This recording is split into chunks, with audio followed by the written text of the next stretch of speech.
দেশের প্রতিরক্ষা ব্যবস্থা জোরদারে বড় ধরনের সামরিক আধুনিকায়নের পরিকল্পনা করছে সরকার। নতুন যুদ্ধবিমান, আধুনিক ড্রোন, রেডার সিস্টেম এবং সাবমেরিনের পরিকাঠামো নির্মাণ সহ ৩ বাহিনীর আধুনিকায়নে প্রতিরক্ষা দপ্তর থেকে সরকারের কাছে অতিরিক্ত ২৭,০০০ কোটি টাকা বরাদ্দের সুপারিশ করা হয়েছে। একই সাথে পাকিস্তান ও তুরস্কের সাথে কৌশলগত ও সামরিক সম্পর্ক জোরদারে বড় ধরনের অগ্রগতি হয়েছে বলে জানা গেছে। তবে দেশের অর্থনৈতিক ও মূল্যস্ফীতি পরিস্থিতির মধ্যে এই বিপুল সামরিক ব্যয় নিয়ে তৈরি হয়েছে জনমনে মিশ্র প্রতিক্রিয়া। এ বিষয়ে বিস্তারিত ডেস্ক রিপোর্টে।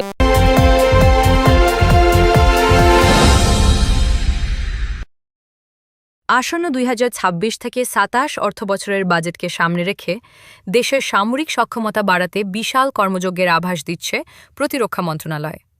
নতুন অস্ত্র, যুদ্ধজাহাজ এবং রেডার সিস্টেম কেনার পাশাপাশি ৩ বাহিনীর আধুনিকায়নে সরকারের কাছে অতিরিক্ত ২৭,০০০ কোটি টাকা বরাদ্দ চাওয়া হয়েছে।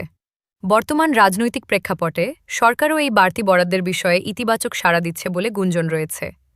তবে বাজারে নিত্যপণ্যের ঊর্ধ্বগতি আর মূল্যস্ফীতির এই সময়ে প্রতিরক্ষা খাতে এমন বিপুল ব্যয়ের প্রস্তাব সাধারণ মানুষের মনে প্রশ্ন তুলেছে।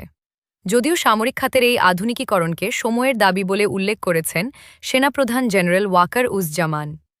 তার মতে, শক্তিশালী প্রতিরক্ষা ব্যবস্থা ছাড়া কার্যকর পররাষ্ট্রনীতি বাস্তবায়ন অসম্ভব। এদিকে আঞ্চলিক ভূ-রাজনীতিতে বাংলাদেশের এই সামরিক আকাঙ্ক্ষা নতুন মাত্রা যোগ করছে। প্রতিরক্ষা বিশেষজ্ঞদের মতে, পাকিস্তান ও তুরস্কের সাথে কৌশলগত সম্পর্কের দিকে দ্রুত এগোচ্ছে ঢাকা। সম্প্রতি ঢাকা সফরে আসা পাকিস্তানি বিমানবাহিনীর কর্মকর্তারা তাদের তৈরি JF-১৭ ব্লক ৩ বহুমুখী যুদ্ধবিমানের সিমুলেটর বাংলাদেশ বিমানবাহিনীকে হস্তান্তর করেছে। এছাড়া তুরস্ক থেকে অত্যাধুনিক অ্যাটাক ড্রোন কেনার আলোচনাও অনেক দূরে গিয়েছে। ঢাকা, ইসলামাবাদ ও আঙ্কারার এই নতুন সামরিক সমীকরণকে বেশ গুরুত্বের সাথে দেখছে প্রতিবেশী নয়াদিল্লি। তবে পররাষ্ট্র মন্ত্রণালয়ের কর্মকর্তারা আশ্বস্ত করেছেন, এই প্রতিরক্ষা প্রস্তুতি সম্পূর্ণ আত্মরক্ষামূলক। এতে প্রতিবেশী দেশের উদ্বেগের কোনো কারণ নেই।